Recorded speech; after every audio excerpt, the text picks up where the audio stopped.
Aren't you two friends? That was a long time ago. What happened to you guys? Hey Ghost Heads, it's Devin from Channeling Spirits. We've already discussed the events in between Ghostbusters 2 and Ghostbusters the video game, but the third installment may no longer be canon. So with a 32-year gap in between films, what happened? You know, my dad says you guys are full of crap. Jason, Well, some people have trouble believing in the paranormal. No, he just says you guys are full of crap, and that's why you went out of business. Strange as it sounds, Oh, that's all we get day in, day out around this place. some believe Ghostbusters Afterlife also removed Ghostbusters 2 from canon. But in an interview with Uproxx, Jason Reitman confirmed it's still part of the continuity. He went on to describe the numerous references to the sequel, including Ray is still working at Ray's occult, the dancing toaster found in Egon's kitchen, No, this is... So it's the same one he's been using. the Geiger-meter in Egon's lab, and even though you can't see it in the final film, behind-the-scenes videos show the Ecto-1A's license plate hanging in the barn. The license plate means Ecto-1A and the Ectomobile seen in 2021 could be the same vehicle. In the previously mentioned Uproxx interview, Jason Reitman was asked about removing the Ghostbusters 2 logo from the car. He couldn't divulge much, but replied, "Well, I'm just saying that's part of a plot not in Ghostbusters Afterlife, and we have ideas moving forward." We also know that one day we may see the return of Vigo. In an interview on Happy, Sad, Confused, Jason stated, There is a lot of time and opportunity for Vigo the Carpathian to make his return. Wait, are you saying there's going to be a Janos Disney Plus series or whatever Sony's streaming service I don't know how comes? Janos is doing. I put my money on Vigo more than Janos because look, are you saying that's the only painting of Vigo the Carpathian? Maybe he's riding a horse in another one, you know? Maybe he's actually impaling somebody in another one. So, is Ghostbusters 2 still canon? I'd call that a big yes. According to Ray, business was still going well at the beginning of 1990. Oh, well, look, when we started, busting ghosts was a gas. I mean, economy was good, Reagan years. People believed in us. Capturing all the ghosts that were loose during the Ghostbusters 2 montage would have kept them busy. While he certainly had several degrees before Ghostbusters, Egon probably earned a few more during this time. When do you have the time to work on all this stuff, Egon? I've been conducting an experiment in which I sleep an average 14 minutes a day. Leaves me a lot of time to work. Just like Extreme Ghostbusters, the boys shut their business down when hauntings dried up. That's totally untrue. We shut ourselves down because there weren't any ghosts to... Precisely. And things got slow, hauntings got thin. Venkman thought we did our job too well. Oh, we could barely keep up our mortgage. The HasLab Proton Pack came with a journal written by Egon. It states Venkman returned to World of the Psychic. The show lasted 5 seasons, 1 on public access and 4 in syndication. It was canceled possibly in 1994 for poor ratings. Winston began dipping his toe into finance. Egon became the last Ghostbuster, operating out of a storage space in the back of Ray's occult books. At some point, Egon was researching a supposedly haunted mining town just outside of Tulsa, Oklahoma. He found a familiar name, Ivo Shandor, and started following the thread from there. Based on his coffin plaque, we know Shandor was born in 1855. He lived through 2 of the apocalyptic events mentioned in Afterlife. 1883? The Krakatoa eruption. The most violent volcanic activity in human history. What happened in 1908? Probably the Tunguska blast over Siberia. After the First World War, Shandor decided that society was too sick to survive. And then in 1920, he started a secret society. Let me guess. Gozer worshippers. The August 5th, 1983 draft of Ghostbusters says Shandor completed 550 Central Park West in 1923 and lived in the penthouse. They conducted rituals up on the roof. Bizarre rituals intended to bring about the end of the world. After one too many unnecessary surgeries, Shandor had to lie low. In Ghostbusters Afterlife, the art and making of the movie by Ozzy and Inguanzo, production designer Francois Oudy explains how they brought Summerville to life. We dreamed up this elaborate story of Shandor and his followers, settling the area in the late 1920s, the point at which the mining operations for the selenium girders began. The whole town was basically a mining operation, They bore out this mountain like a grapefruit and smelted everything into cold, riveted selenium girders. Egon's journal says Shandor first resurfaced in 1926. He explored the possibility of purchasing Sour Bend, Oklahoma, approximately 100 miles north of Tulsa. He ultimately abandoned that plan, instead returning to the site where he obtained selenium for Spook Central. In New York, he created an apartment building made out of selenium girders, mined from right here. He established the Shandor Mining Company in 1927, and the town was founded the following year. Ivo Shandor, he built this whole town. He built the mine, foundry, the school, library. His name is on everything. It's tacky. Egon's journal theorizes that Summerville may have been his Manhattan contingency. It's possible the deposits of raw selenium acted as a superconductive antenna similar to Spook Central. Spangler hypothesized the years found in the Shandor mines were windows when Gozer could cross over. This may have also been why his rituals didn't bring about the Destructor in the 1920s. Knowing the next window was in 1945, Shandor conducted one final ritual. Until one day, they were forced to close down the whole enchilada. Why? One by one, miners who had worked for years began leaping down the mine shaft to their death. They called it the Shandorian Curse. The art and making of the movie shows the memorial for the miners, listing the exact date as May 20th, 1945. That was the last time Ivo Shandor was seen alive. And he wasn't alone. He had close to 1,000 followers when he died. Egon began to notice that paranormal energy was redirecting to one central location, Summerville. Then Egon started to tell people that their little ghost problems didn't matter because the world was coming to an end. He got spooky, freaked me out. In Extreme Ghostbusters, the other three members walked away from the business. But in Afterlife, Egon took their equipment and left for Oklahoma. One morning I go to work. An Ecto-1, our old Cadillac, is gone. His neutrino thrower, collider pack, all the traps, 16 ounces of fuel isotope, all gone. He cleaned us out. That's not all Egon took.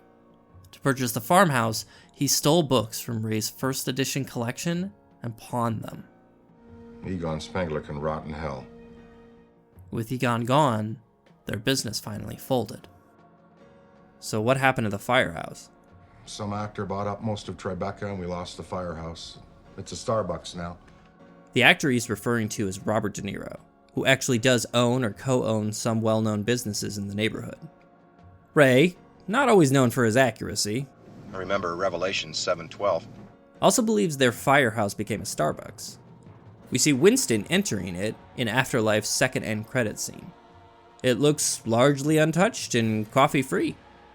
This is also the first time we see the containment unit since the original got shut off by Dickless. Is this true? Yes, it's true. This man has no dick. In our History of Egon Spangler video, we assumed his daughter, Callie, was born in 1981, just like actress Carrie Coon. Eagle-eyed viewers at Ghostbusters Wiki found there's a post-it which reads, birthday 1984, followed by 2 years old, meaning she was actually born in 1982. We know Callie grew up in Chicago based on the newspaper clipping by a Chicago freelance journalist writing about her. She would later be evicted from her apartment in the city, though details of her address were only seen in the first trailer and not the final film. We also see Callie's Illinois license plate and Trevor's Chicago-style hot dog shirt. Named after a hot dog, you poor man. We don't get many details on Phoebe and Trevor's father, but he sounds like a royal dirtbag. No, he was actually just a very ordinary dirtbag. Men leaving women with children seems to be a theme in Ghostbusters. So, whatever happened to Mr. Wright? Anyway, I heard he ditched you and ran off to Europe. Of course, he stuck around longer than Oscar's dad. Based on the years carved in the Gozerian Temple, we know Afterlife takes place in 2021. These years may be moments when our dimension aligns with Gozer's. Each apocalyptic event could be the Destructor trying to enter our world. Given that Trevor is 15. 15? You're 15. I'll be 16 in February. We know he was born in February 2006. 3 years later, Phoebe was born in 2009. I mean, no offense, but you are 12. Like her grandfather, Phoebe had an aptitude for science early in life. Based on the poster in her room, she may have attended the Chicago Science Fair, despite only being 6. According to Ghostbusters Legion, Egon built his first internal combustion engine at that age. Phoebe, you're... I'm a scientist. Phoebe's dad didn't stay around long enough to connect with his daughter, likely a sensitive subject for Callie. Honestly, it doesn't matter. He was fine with Trevor, but with Phoebe, he couldn't really connect with her, so. With Ghostbusting behind them, what happened to the other three? Peter went back to academia. He's at SUNY Cortland now. He's a professor emeritus. He teaches advertising and promotion. SUNY is a system of public colleges which stands for State University of New York. Cortland is located in the middle of the state and has a reputation for being a party school. No studying. Considering they both have wedding rings, it's safe to assume Peter and Dana finally got married. Hopefully he didn't wait around to the new millennia to call her. Well, why don't you just give me a jingle in the year 2000? Why don't I give you a jingle right now? In a behind-the-scenes interview, Sigourney Weaver confirms they are indeed married to each other. It's hard to believe that however many years have passed, it sort of didn't really surprise me that she and Peter had ended up together. What surprised me is that maybe they actually have a good marriage. Egon's journal says the Sedgwick Hotel refused to host their wedding. However, Tavern on the Green was happy to have the celebrity couple. Their wedding was probably before the restaurant closed in 2009 or after its reopening in 2014. It also says Winston officiated Peter and Dana's wedding as a justice of peace. He added to his already long resume and started the very successful Zeddemore Industries. Winston went into finance. He worked hard, coined a fortune, This isn't the first future where Winston became a successful businessman. The July 1983 draft of Ghostbusters featured an interesting epilogue. In a chrome and glass skyscraper, a sign over the revolving doors reads, Ghostbusters International. Winston gets out of a limousine in a very tasteful pinstripe suit, carrying a briefcase. Egon and Janine get married in Las Vegas. Ray goes back to Fort Demuring to visit an old haunt. And Peter and Dana live happily ever after. In Afterlife, Winston has a wedding ring and mentions having kids. I don't do it for me. I do it for my kids, and I want to be an example of what's possible. While Peter's always been the womanizer, Winston has also had some romance. In the real Ghostbusters episode, The Devil to Pay, Winston talks about a girlfriend. Okay, I took $20 out of petty cash to buy a birthday gift for my girlfriend, and I didn't tell anyone. And in the IDW comic series, he dated Taya Clark and eventually married her. That is until Tiamat undid their marriage from reality and made her forget Hey, this is just Spider-Man One More Day. No. Yes, it is. If there's a steady paycheck in it, I'll believe anything you say. As for Ray, and I'm here. It's never been stated when exactly Ray opened Ray's occult, but it was likely in between the first two films. Apparently he kept it open into 2021, but it isn't making much money. You still covering the rent at Ray's bookshop? Ray's gonna turn a profit one of these days. 10 years after they closed their doors, Egon called Ray from Summerville. He phoned me about 10 years later, some small town in Oklahoma. Kept rambling on about the rising storm, a huge psychic tornado that was gonna consume humanity in darkness forever. Egon found the Gozerian Temple and knew another window would come in 2021. With the equipment he took, he built 4 proton cannons to prevent any interdimensional incursions. He also created a trap field with 198 traps as a means to finally seal Gozer. Spends every week working a piece of land, but never seeding, never watering, never growing a ding-dang thing. This isn't the first time multiple traps have been used to contain one entity. In the real Ghostbusters episode, Cry Uncle, the boys used this same technique to capture Stay Puft. Though Egon became more obsessive about the apocalypse, some interests stayed the same. In his barnyard bunker, we see he continued to collect spores, molds, and fungus. Egon also kept his habit of eating junk food, including Crunch Bars, Twinkies, and Cheez-Its. You've earned it. It's hard to know the cultural impact the Ghostbusters still had in 2021. Despite the Stay Puft Marshmallow Man and the Statue of Liberty walking around New York City, the world seems unaffected by the discovery of the afterlife. In the 1980s, New York City was attacked. Yeah, no, I know the Manhattan ghost stories. Yeah, well, the stories are real. Maybe Walter Peck finally convinced everyone that the Ghostbusters were causing mass hallucinations with nerve gas. I am Walter Peck, sir, and I'm prepared to make a full report. Spangler wasn't the only one with a Shandorian conspiracy. As Phoebe is looking up the Ghostbusters on YouTube, a video in her suggestions says the US government has been infiltrated by the Shandorians. Evo may be gone, but maybe his influence in the government is what's covering up the existence of ghosts. Wertheimer's Hardware, run by the Illuminati. Lizard people. Lizard people? Jefferson, Einstein, Beyonce. How do you think we got the pyramids? Slaves? Like we mentioned before, Afterlife takes place in 2021, mainly in June. It's June. We see Walmart is selling grills and has patriotic decorations in anticipation of the 4th of July. Summer is also mentioned several times. It's summertime, summertime, summertime, summertime. But Summerville isn't a reference to the season, but Sumer. Gozer was very big in Samaria. And of course, Phoebe is in summer school. Can you imagine who they've got teaching summer school? You can. I teach here. Oklahoma summer classes usually start in early June, which is when the bulk of the film takes place. A week before, Dr. Egon Spangler passed away. He died last week. That night, Egon captured Vince Clortho in Shandor Mines. How do we know it's Vince? Well, the Keymaster's a klutz.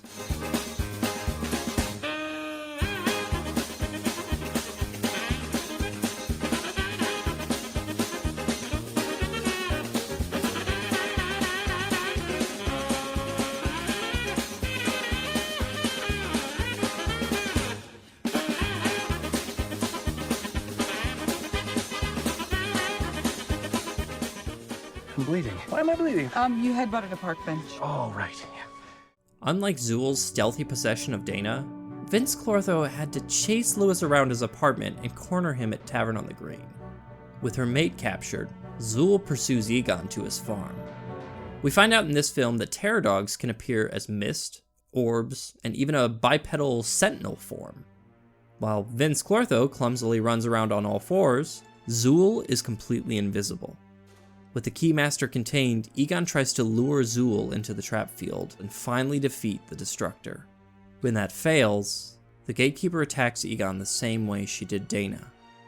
At the end of the month, Callie and her kids are evicted from their apartment in Chicago. Based on Gary Gruberson's map, we know Summerville is a stand-in for the real-life Woodward, Oklahoma. It's about a 14-hour drive from Chicago to Woodward, and the Spanglers spend a night in a motel. After packing up their things and driving across 3 states, they arrive on Wednesday, June 2nd. While unpacking, Phoebe finds her grandfather's PKE meter, and Janine Melnitz visits. That evening, the Spanglers go to the local burger joint, Spinner's. After a chessboard is knocked over, Phoebe wakes to find a pawn has moved. On Thursday, June 3rd, Trevor goes to work at Spinner's, and Callie drops off Phoebe at Summerville Middle School. She runs into Gary Gruberson, Phoebe's teacher. With the dog days of summer approaching, Mr. Gruberson puts on Cujo for his class. It's about a rabid Saint Bernard that, you know what, I don't want to give too much away, but This foreshadows Gary's eventual face-off with his own terror dog. Nice doggy, cute little pooch. Maybe I got a milk bone. In class, Phoebe meets Podcast, who shows her the Shandor mines that the town was founded on. That evening, Phoebe's mysterious chess opponent makes more moves. The PKE meter turns on, leading her to the ghost trap Egon hid in the floor. killer replica. The next day, Friday, June 4th, Mr. Gruberson has on a different 80s horror movie, Child's Play, I can kind of do whatever I want. as Phoebe tries to open the trap. They eventually unleash Vince Clortho, who returns to Shandor Mines. Gary drives Phoebe home and asks her mom out. Your mother! Trevor has spent his free time working at Spinners and repairing the Ecto-1. Need some suspension work and shocks and brakes, brake pads, lining, steering box, transmission, rear end. What a shit box. He agrees to go with Lucky Domingo up atop the Shandor Mines. They see Vince Clortho leave to look for a new host. Phoebe once again follows the PKE meter's signal, finding a laboratory and more hidden equipment. She discovers the ghost is actually her grandfather, Egon, who helps her repair a proton pack. On Saturday, Phoebe and Podcast test out the pack. This leads them to the Foundry, where they fail to capture a Class 5 free-floating metal muncher. Definitely Class 5. Trevor finally gets the ectomobile started with a little help from his grandfather.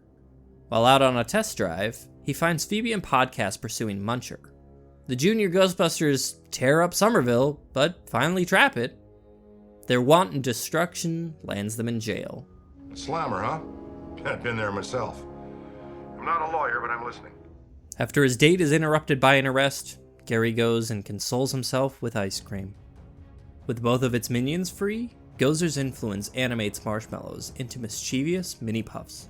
While trying to escape, Gary runs into the Keymaster. Considering the keys Gruberson carries, maybe it was a sign. Yeah, it's a sign, all right. Going out of business. His previous host, Lewis, was locked out 3 different times. Boy, the superintendent's gonna be pissed. Cornered in his car, Gary is possessed by Vince. The next morning, the kids discuss Gozer and visit the mines. They discover Egon's proton cannons crossing the streams to keep the dead at bay. In a cruel twist of fate, Callie is possessed by the same entity that killed her father, Zool.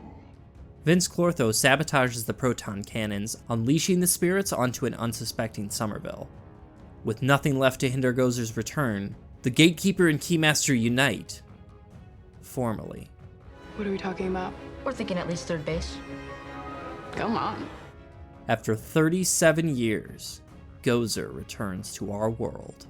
And then, when all hope seems lost, we now return to the real Ghostbusters. The Ghostbusters arrive. Have you missed us? Egon returns to finally reap the seeds he sowed all those years ago. Gozer and the Terror Dogs are trapped. For now. Dr. Spangler gets to say goodbye to his friends and family and is finally able to rest in peace. If you like this video and think we deserve it, that's terrible. No, I loved it. Please subscribe. I'm Devin from Channeling Spirits. Thanks for watching.